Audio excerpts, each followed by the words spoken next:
안녕하세요. 결혼한 지 11년 된 주부입니다. 결혼과 동시에 시댁에서 살게 되었습니다. 시아버님은 남편이 초등학생 때 돌아가셔 시어머니께서 이후 혼자 남편을 키워왔습니다.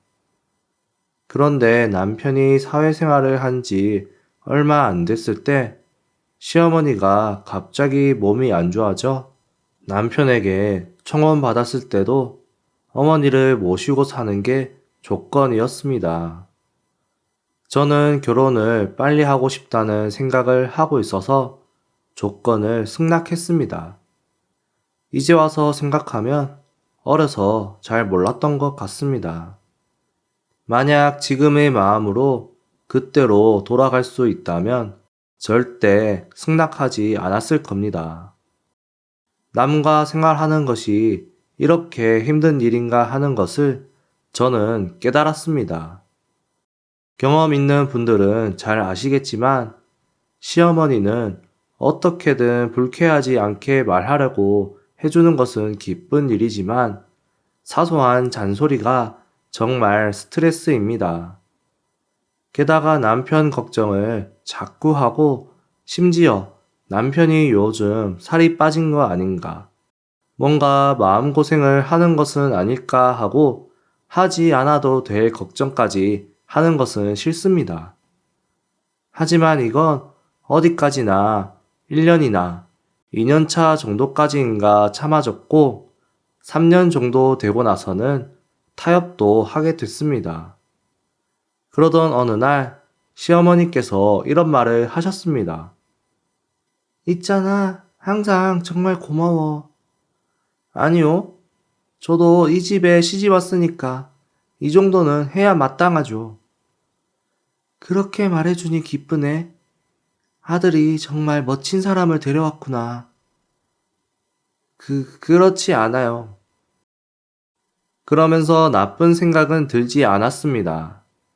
아무리 듣기 좋으라고 하는 말일지라도 역시 그런 말은 반가운 법이거든요.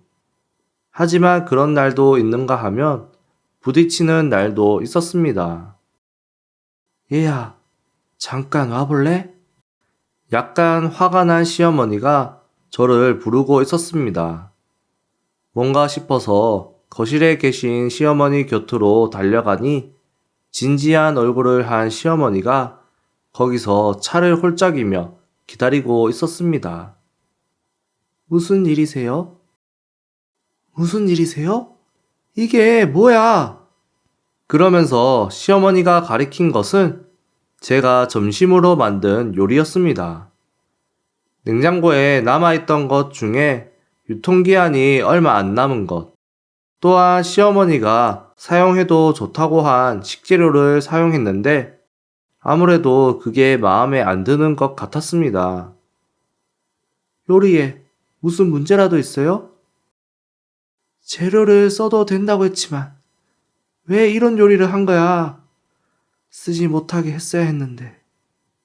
참고로 이날 만든 건 연어 오일 파스타였습니다. 파스타면과 연어가 있어서 그래서 파스타를 만들었는데 아무래도 연어는 회로 먹는다는 인식이 있었던 것 같습니다. 하지만 애당초 점심을 해달라고 부탁해온 것은 시어머니였습니다. 그래서 만드는 것에 대해 불평을 들을 이유는 없었지만 시어머니는 마음에 들지 않는 것 같았습니다. 아니, 하지만 점심을 해달라고 한 것은 어머니잖아요. 게다가 쌀 주문한 게 아직 안 와서 파스타밖에 없었어요. 그렇게 말해도 보통은 다른 것도 있다고 생각하잖니. 그건 어머니 생각이잖아요. 아무튼 안 드실 거면 제가 먹을게요. 시어머니는 몹시 억울한 얼굴을 하고선 결국 먹기 시작했습니다. 이게 무슨 맛이야? 너무 느끼하잖아. 그래요? 저는 맛있다고 생각하는데 맛 없으면 안 드셔도 돼요. 제가 먹을게요. 너 나한테 말하는 거 맞아? 맞는데요? 그래. 그런 태도로 계속 말해봐. 그래요, 그럼. 더 말하라고 하니 더 말해도 되죠? 뭐? 만약 제가 어머니께 점심 좀 차려달라고 했는데 그걸 지금 어머니가 말씀하신 것과 똑같이 말하면 어때요? 기분이 좋으세요? 그거랑 이거랑은 다르지. 똑같은데요? 한 발짝도 양보하지 않는 상황이 계속되고 있었습니다. 그런 험악한 분위기를 짐작해서인지 남편은 항상 관여하려고 하지 않았습니다. 자기의 어머니와 아내가 옥신각신 하는데 관여하고 싶지 않는지 모르겠지만 그래도 무시하고 사는 건 어떤 느낌일까 하고 궁금했습니다. 그리고 남편이 관여하면 짜증이 났을 텐데 남편은 관여하지 않았기에 그나마 저는 열심히 시어머니를 돌봤습니다. 하지만 3년 차쯤 됐을 때는 타협도 했다고 했지만 거기서부터 몇 년이 지나면 관계는 달라지기 마련이었습니다. 뭔가 시어머니랑 싸우는 횟수가 늘어난 것 같았습니다. 특히 6년 지나서는 심했습니다.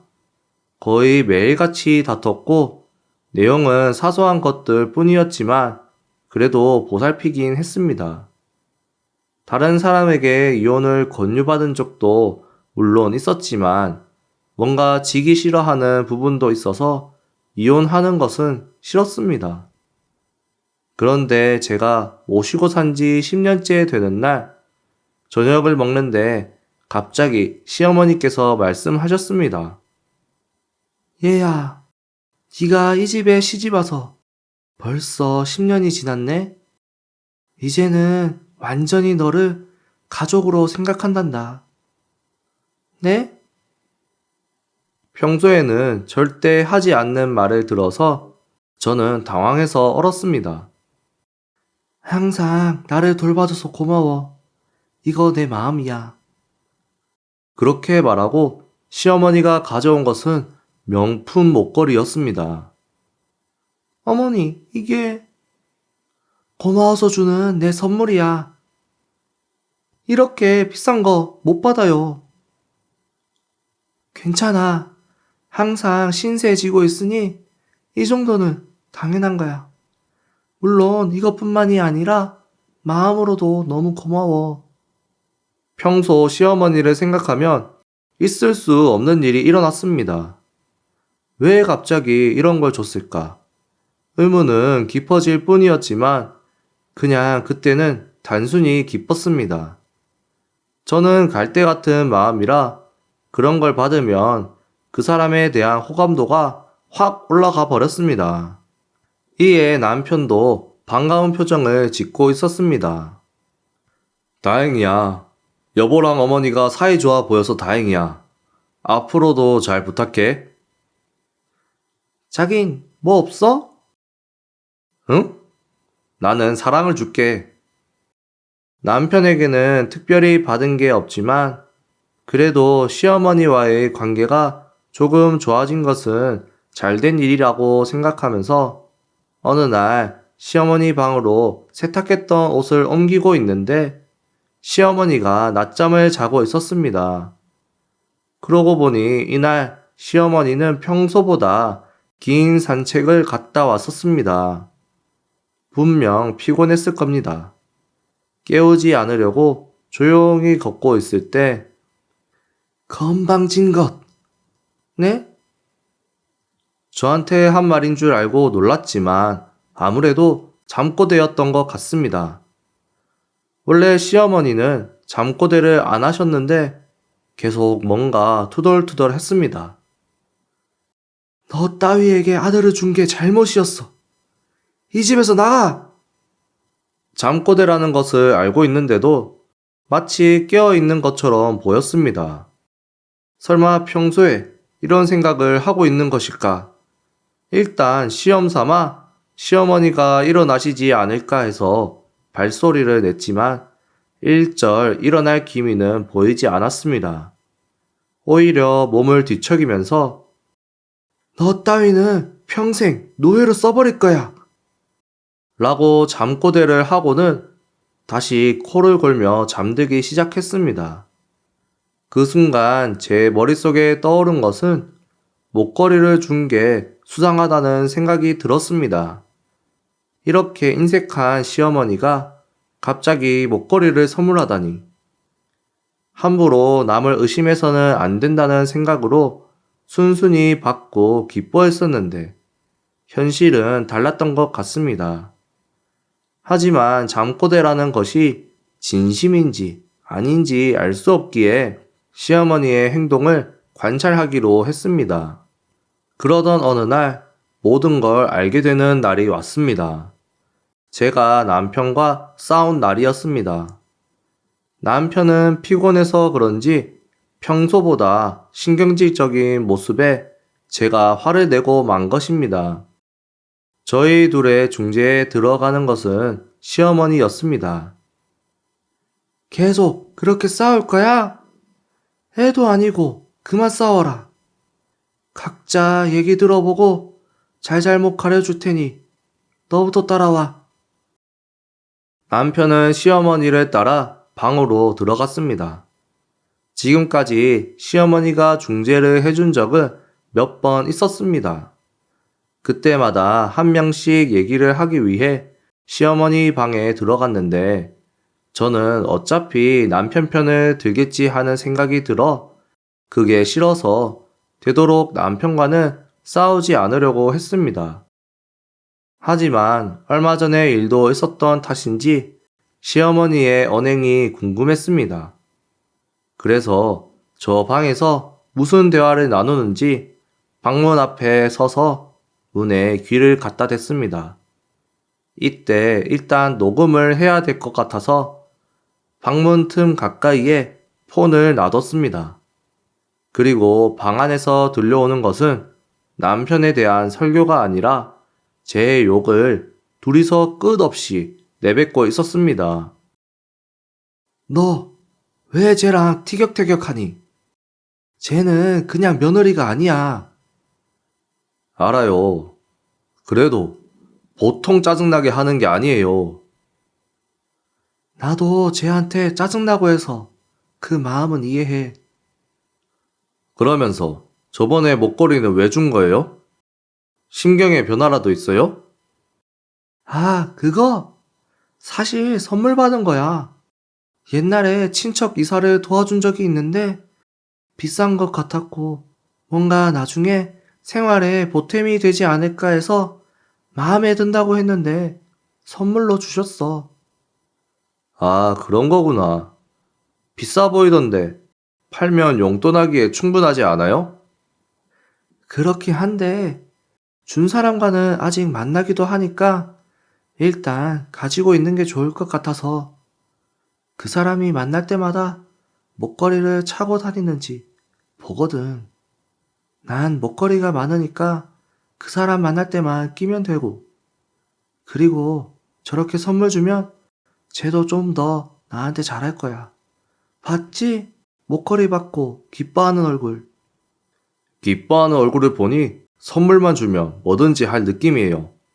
저도 선물 공세 좀 하려고요. 맞아. 그러면 자연스럽게 너에게 순종적인 아내가 될 거야. 그러니 조금만 더 참아라. 알았어요. 어쩔 수 없이 참아야죠. 듣고 있는 동안 머리가 지끈 아파왔습니다. 역시 시어머니의 행동에 이유가 있었고 잠꼬대, 목걸이의 진실을 알게 됐습니다. 그러나 당장 따지려 들면 어차피 변명만 늘어놓을 게 뻔했습니다. 그렇다면 차라리 변명할 수 없을 정도의 상황으로 몰아가야겠다고 생각했습니다. 우선 남편과 이혼하고 시어머니에게 복수하고 싶었습니다. 일단 녹음 중인 폰은 챙기고 다음으로 시어머니 방으로 들어가 설교를 들었습니다. 부부는 사이좋게 지내야 해. 네 마음도 이해하지만 아내로서 남편 대우도 해줘야지. 죄송합니다.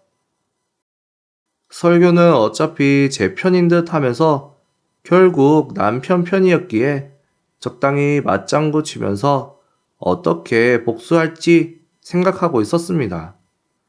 분명 목걸이는 친척한테 받은 거라고 했고, 심지어 그 친척을 만날 때는 차고 만난다고 했으니 일단 그 친척분에게 말하는 게 좋을 것 같아 며칠 후 저는 친척 집으로 갔습니다. 평소에 혼자 오는 일이 없었기 때문에 그 친척은 제가 갔더니 많이 놀랬습니다. 사정을 설명하고 녹음한 걸 들려주었더니 엄청 화나셨습니다.